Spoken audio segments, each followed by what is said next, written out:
Bago sumapit ang pista ng paglampas ng anghel, alam ni Jesus na dumating na ang panahon ng pag-alis niya sa mundong ito upang bumalik sa Ama.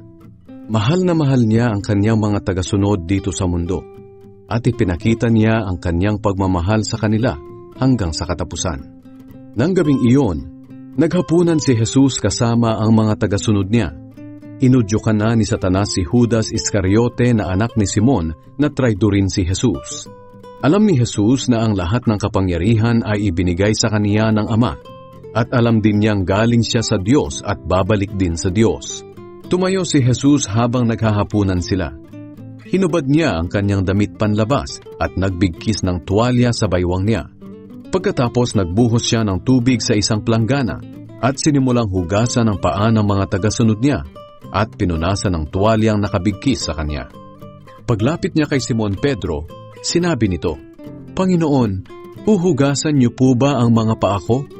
Sumagot si Jesus, "Hindi mo naiintindihan ang ginagawa ko ngayon, pero maiintindihan mo rin sa bandang huli." Sinabi ni Pedro sa kanya, "Hindi pwedeng kayo ang maghugas ng mga paa ko." Sumagot si Jesus, "Kung ayaw mong hugasan ko ang paa mo, wala kang kaugnayan sa akin." Kaya sinabi ni Simon Pedro, "Kung ganoon, Panginoon, hindi lang po ang mga paa ko ang hugasan nyo, kundi pati na rin ang mga kamay at ulo ko." Pero sinabi ni Jesus sa kanya, "Ang naligo na ay malinis na ang buong katawan, kaya hindi na siya kailangang hugasan pa, maliban sa mga paa niya. Malinis na nga kayo, pero hindi kayong lahat."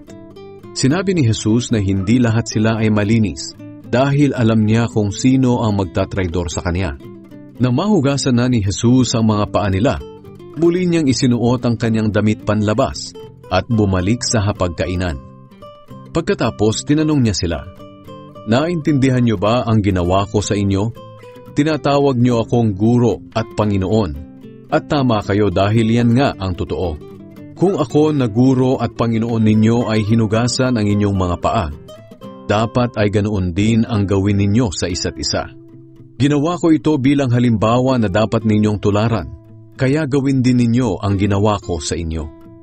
Sinasabi ko sa inyo ang totoo, walang alipin na mas higit sa kanyang amo, at wala ring isinugo na mas higit sa nagsugo sa kanya.